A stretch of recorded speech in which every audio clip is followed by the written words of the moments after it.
well, this video's probably gonna get demonetized.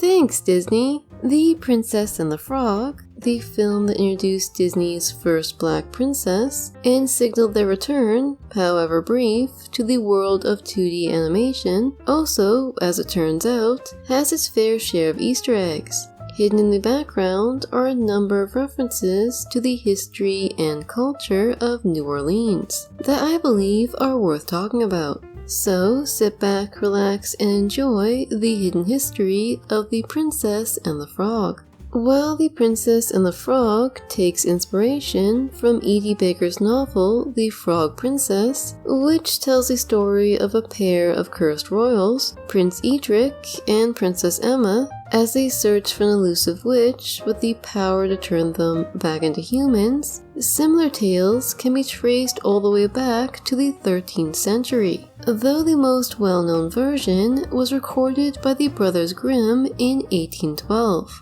In this tale, a young princess drops her favorite ball in a pond where a frog, who can apparently speak, offers to retrieve it in exchange for a list of demands, including eating dinner together and spending the night in the princess's bed. Which honestly sounds a bit too forward, especially considering that the princess is heavily implied to be a minor. Kinda creepy. But fortunately, for the princess at least, after the frog retrieves her ball, she runs back to the palace and promptly forgets about the entire affair, until the frog knocks at her door demanding that she make good on her promise. Though the princess is reluctant to share her home with a strange amphibian, her father, insisting that his daughter keep her word, welcomes the frog into their home. However, when the time comes for the pair to retire, the princess decides that sharing her bed with a mucus-ridden frog is just a step too far, opting to instead leave him on her bedside table. But when he persists, she knocks him across the room, at which point he transforms into a handsome prince, proving that all problems can be solved by violence. Which, to be fair, was Tiana's initial response to meeting a talking frog, though maybe she should have tried throwing Naveen instead of some stuffed animals. The medal decorating the photo of Tiana's father looks remarkably similar to the Distinguished Service Cross, the second highest honor in the American military, which was awarded to over 6,000 soldiers during World War I, though unfortunately none of those recipients were African American.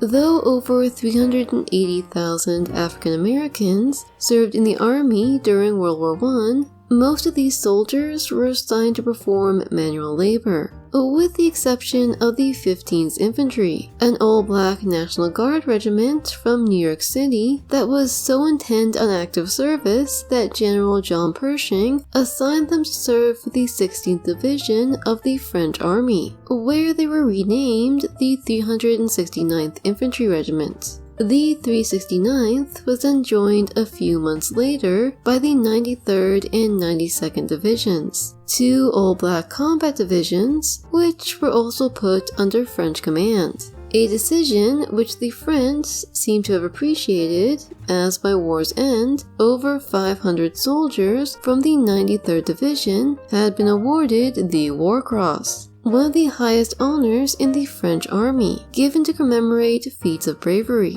The soldiers' reception at home, however, was much less enthusiastic. Though the public did celebrate their return, the United States government decided to basically ignore their accomplishments. A decision that wasn't rectified until 1991, when 75 Distinguished Service Crosses were awarded to members of the 93rd Division, meaning that Tiana's father definitely would not have been awarded this medal prior to 1991. Considering how many times this comes up in the film, I'd be hard-pressed not to address it, but frogs do in fact secrete mucus. This thin coating of sputum helps to keep them moist in dry environments, while also helping them breathe, being that most frogs breathe through their skin. Though it turns out that frog biology is actually a lot more terrifying than I initially realized, being that not only do frogs swallow using their eyeballs, literally using them to help push down food, but many species of frogs actually eat their own skin after molting in order to conserve nutrients. Thank goodness the filmmakers decided not to go with a more realistic depiction of frog biology, or else the Bayou Gumbo scene would have turned out very differently. While Dr. Facilier, aka the Shadow Man, is undoubtedly one of the best parts of The Princess and the Frog, with his creative design, boundless charisma, and vibrant musical number, his, for lack of a better word, magic, combines elements of both voodoo and hoodoo, though the film never takes the time to explain what these terms actually mean. Voodoo is a religious practice derived from African spiritual beliefs and ancestor worship, while hoodoo is a purely spiritual practice that uses natural resources and remedies to help a person achieve their goals. While there is no scripture or religious hierarchy in voodoo, meaning that voodoo rituals can vary depending on the practitioner, New Orleans voodoo is a mixture of Haitian voodoo, Central African religious traditions, Native American earth worship, and Catholicism. Unlike voodoo, hoodoo does not appeal to any particular deity, though there are specific practices wherein a practitioner can contact spirits for assistance in their daily lives. Voodoo dolls and talismans are all common elements of hoodoo, while voodoo practitioners typically connect to the spirit world through the use of veves, geometric symbols which are used to evoke the aid of spirits, called the was, each of which has their own particular area of expertise. While veves are typically drawn on the floor using cornmeal or ground coffee, symbols with similar geometric designs can be seen scattered throughout Dr. Facilier's shop, though it's unlikely that these are actual religious symbols and were probably intended as a way to pay homage to this element of voodoo worship. While media often portrays voodoo as something akin to dark magic, a malevolent force that imbues the wielder with the power to curse their enemies or raise the dead, The Princess and the Frog does, at the very least, give us a more positive view of voodoo practice in the form of Mother Odie. In contrast to Dr. Facilier, who represents the more commercial side of voodoo, Mother Odie, I believe, represents the more spiritual side of voodoo, which is centered around nature and helping others by fostering a connection to the spirit world. And though there are elements of Mother Odie's character that I take issue with, particularly her treatment of her pet snake Juju, being that in Haitian voodoo, snakes are connected to the serpent god Damballa, it's still nice to see voodoo portrayed in a more positive light, even if this interpretation isn't 100% accurate. Also, shrunken heads, or sansas, have nothing to do with voodoo, though these items were once touted among the native tribes of Peru and Ecuador, who believed that they imbued the holder with the power of the owner's soul. Just thought I should make that clear. About halfway through the film, we're introduced to Ray, a firefly who explains that he and his family are Cajun, a mispronunciation of the group's original name, Acadians. Emigrating from France to the maritime provinces of Canada, yes, I said Canada, in 1605, the Acadians were able to establish a successful colony and transform the salt marshes of their new home into productive and mineral-rich farmland. However, in 1713, as part of the Treaty of Utrecht, Nova Scotia, where most of the Acadians lived, was ceded to the English, who demanded that the Acadians pledge loyalty to their new sovereign, a condition which the residents found acceptable, provided that they were still allowed to exercise the Catholic faith and remain neutral in all future Franco-English colonial wars. While these terms were agreed to initially, in 1755, as war with France was looming on the horizon, the powers that be grew concerned about the Acadians' ties to their mother country, and demanded that they pledge their unconditional loyalty to King George III. When the Acadians refused, they were forcefully expelled from Nova Scotia in a period known as the Grand Arrangement, or the Great Upheaval.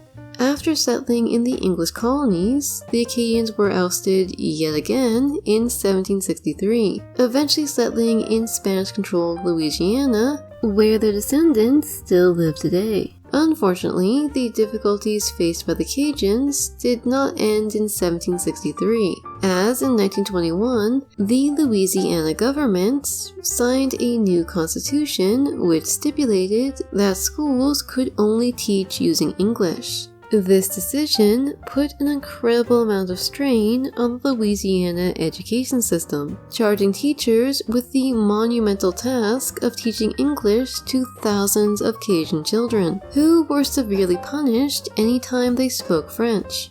While punishments of this nature continued in classrooms until the 1960s, when the government actually began taking steps to preserve Louisiana's French culture and language, for many Cajuns, the damage had already been done, as in addition to causing a severe decline in Louisiana's French-speaking population, the cruel treatment and extra classes that Cajun children were forced to endure contributed to stereotypes depicting them as slow, uneducated, and backward. Which brings us back to Ray. When the teaser for The Princess and the Frog first came out, many people within the Cajun community were concerned that Ray, with his ragged appearance and toothless grin, would be yet another Cajun stereotype. And while people's opinions may vary, I personally view this element of the film as a bit of a mixed bag. Though it's obvious that Ray's character design and mannerisms borrow heavily from Cajun stereotypes, thank you Disney, it's also evident that the filmmakers made the effort to understand Cajun culture and history, with the biggest piece of evidence for this being Ray's star girlfriend, Evangeline. The Legend of Evangeline is a famous poem by Henry Wadsworth Longfellow that tells the story of a young Acadian couple separated during the Great Upheaval. Determined to find her lost love, the story's heroine, Evangeline,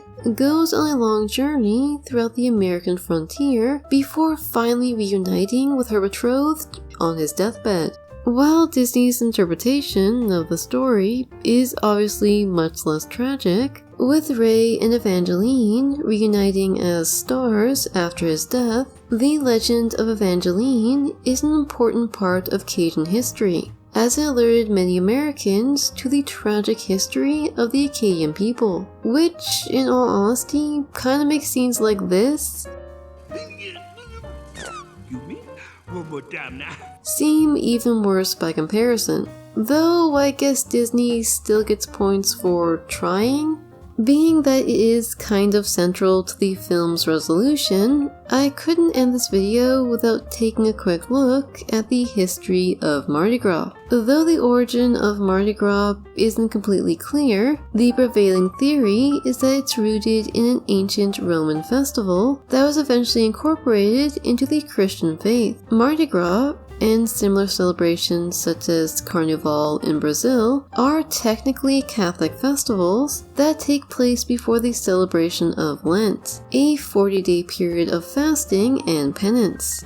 During Mardi Gras, aka Fat Tuesday, devout Catholics would undergo a period of indulgence and partying to prepare for the upcoming fast. Though the modern celebration has largely lost its religious significance, one of the best known elements of Mardi Gras, the parade floats, are organized by groups called crews, with perhaps the most famous being the Crew of Rex, which is composed of the King of Carnival and his court. Rex is a New Orleans tradition that dates all the way back to 1872, when a group of young men from the Mystic Crew of Comus, New Orleans' first carnival organization, decided that Mardi Gras needed a leader that could help conduct the festivities. While Rex is an elected position chosen by members of the crew, this honor tends to run in family lines and is almost always given to a member of the New Orleans white male elite, a description which fits Eli Big Daddy LaBeouf to a T. But this fact is also a sobering reminder of the film's deeper themes of racism and discrimination, reminding us that despite being good and generous people, Big Daddy and Charlotte are still beneficiaries of a biased system that is ultimately unfair. That was honestly a bit darker than I intended. Did I mention that the Crew of Rex also supports a lot of charities? So it's not all bad, right?